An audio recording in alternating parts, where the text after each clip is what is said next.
What part of the path to God is the COVID-19 epidemic showing us? First of all, it is showing us that we are one humanity. Every human being, every people, each culture that contributes to human diversity is part of this one varied, rich, and interdependent humanity. It is truly good to have come together. We have lots of relevant reasons to gather today. Empathy, solidarity, need to better understand, desire to go forth, always in the name of the Lord. How can we help in the healing of our world, in uniting people, in discerning the way? These uncertain times and our daily lives are rapidly changing. We are all in this experience together. The sanitary system is under pressure in a terrible way.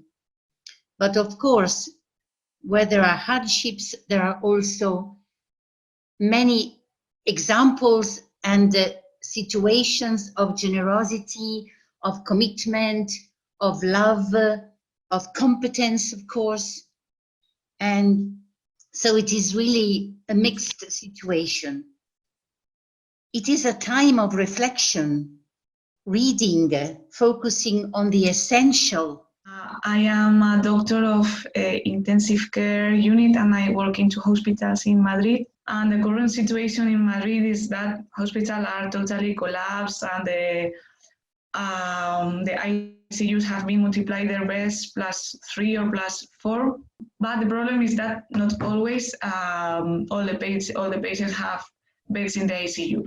So there we are trying to decide who goes to ICU and try to save their lives and who does not. So who lives and who dies. Moreover, that you leave people that are dying in the wards alone without their families. In these situations, I try to transmit serenity, learning on my faith on Jesus. First of all, with the relatives of the people, trying to transmit the maximum effort, the confidence, and the peace. But moreover, I feel it deeply with the patients when they entered in the ICU and you have to intubate them and you have to, probably there will be the last minutes that the patient is aware. I try to look at them in the eye, take their hand, try to transmit serenity, peace, and hope. The effects of the pandemic are the result of a world pushed to the limit, hurt and worn out by a broken society and unbalanced by the greed of greater profit.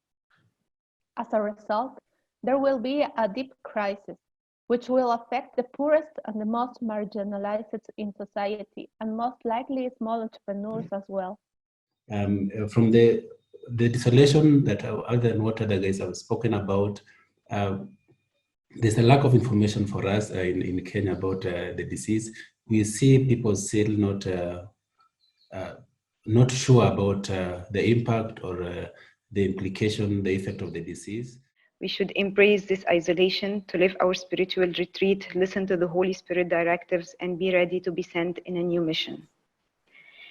In Syria, we have just a few COVID-19 cases till now. Nevertheless, we share the fear with the world, but not just fear of illness, also fear of hunger and poverty. We are experiencing a great need for connectedness. How much we need to be agents of hope.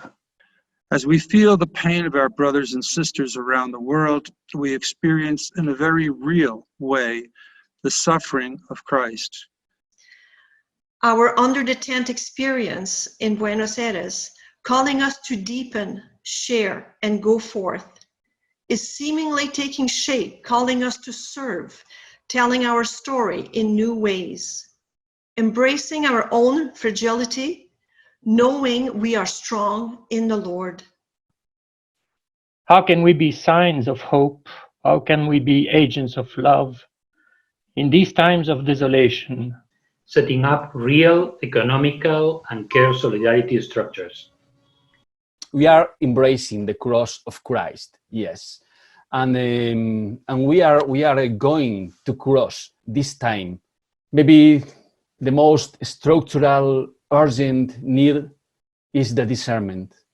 We need to focus all our forces, people, and skills over the discernment in the soul of the individuals, in every family, in the neighbors, in the society, in the companies, in the parishes, in the world.